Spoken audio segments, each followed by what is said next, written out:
Hey boys and girls, I hope you've enjoyed all of the fun stories this week. I know Bella and Lee had a great time reading some of their favorite stories to you. And tonight I'm going to finish off the week reading one of my favorite stories, which is titled Hog-Eye. And the author of this book is Susan McDowell. Hog-Eye. Yesterday, my whole family met me at the door. They wanted to know why I didn't go to school. So I told them the true story. It's not my fault. It's school bus 37. You see, the kids are terrible, and my big brother, who's supposed to help me, well, he's the worst one of all. I wish I had a magic spell to make them all disappear. Now, I don't like school bus 37, so yesterday I took my time getting to the corner. And when I got on the bus, there were no other kids. My wish came true, I thought. Then I realized I was on the wrong bus. Now, at first, I was just a little worried. Maybe this bus is just going a different way to school, I thought. But the bus driver drove right past the school, and soon it was getting farther and farther away from anything I recognized. So I went to the bus driver and calmly told him that I wanted to get off. It doesn't look to me like she's being very calm about it. What do you think? The bus driver let me off at the side of the road, and I had no idea where I was. Fortunately, there was a sign, and as you know, I am a good reader. If I followed the road, it would take a long time to get home. But if I followed the path through the forest, I could be home before dark. And her mother says, "How many times have we told you, never go into the forest alone?" I decided to take the path.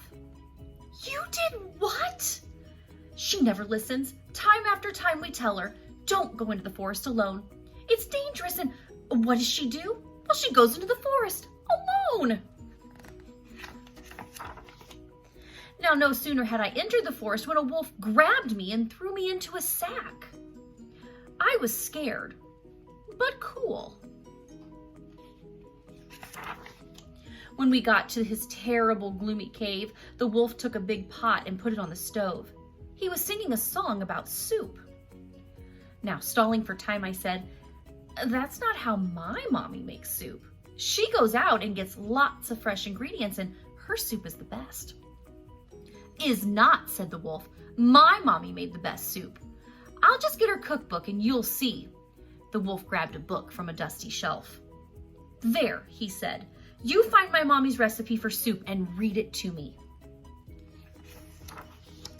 That's when I realized something very interesting.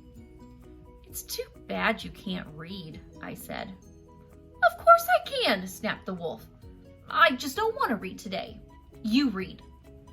So I said, "The first ingredients are carrots and potatoes from Mr. Gray's garden." The wolf tied me to a table leg and ran off to find Mr. Gray's garden. And Father asks, "Did you tell him about the traps?" Apparently she didn't, huh? This was my chance. While he was gone, I tried to untie the rope, but the knot was too tight and soon the wolf was back. "What's next?" he asked crankily. "Sweet onions," I told him, "and green peppers from the front of Devil's Cliff." As soon as he left, I tried to chew through the rope, but again the wolf returned before I could escape. So I gave him another ingredient, pure water from Torrential Falls. "Are you sure it says Torrential Falls?" "See for yourself." The wolf limped off with a bucket. I was working on my third escape plan when the wolf staggered through the door with the bucket of water. "Enough," he gasped. "I'm hungry." I said to the wolf, "Well, there's only one more ingredient, but it's the most important ingredient of all. Without this ingredient, your soup will taste like spit." I drew the wolf a picture so he would be sure to get the right plant. "This is green 3-leaf. I gave the wolf precise instructions. Find a large patch of it, because the more you get, the better the soup. Crush the leaves, and the easiest way to do this is to roll around in them. Gather the juiciest leaves and vines and put them inside your shirt to keep them warm. The wolf did exactly as he was told. And he says, "What luck! Green leaf is everywhere!" Boys and girls, did you notice the sign? She calls it green 3-leaf because it has 3 leaves, but what is it really called? Poison ivy. But when he got back, he said, "Time to make the soup." And I could tell he meant it. That was when I cast my magic spell on him. "Wolf," I said, "you have just brought me to the final ingredient for my magic potion. Now prepare to feel the power of Hog-Eye." "Ha ha," laughed the wolf. "That's a good one." And he picked up a match. I opened my eyes as wide as I could and fixed him with a mighty stare. "Careful, if you light that match, you will have the urge to scratch." The wolf lit the match. "Hog-Eye, Hog-Eye, magic stare, make him itchy everywhere, on his nose and in his hair, even in his underwear." At first, nothing happened. The wolf lit a fire under the pot. He put the carrots, onions, green peppers, and potatoes into the pot.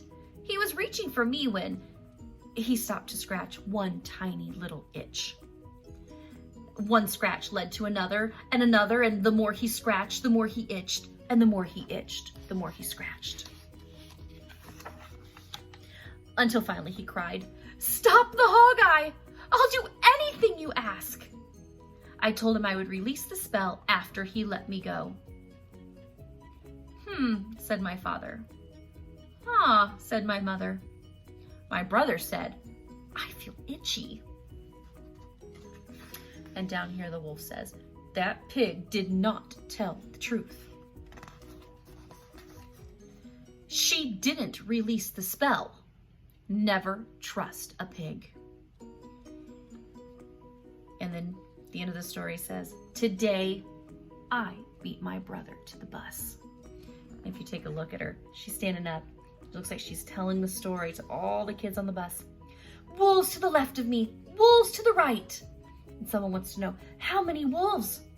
"Well, then what happened?" "Isn't that your sister?" And then someone over here says, "Cool." So it looks to me like this little pig likes to have a story to tell and likes to be the center of attention. I hope you enjoyed that story as much as I do, and I will see you again next week for more stories. Bye-bye.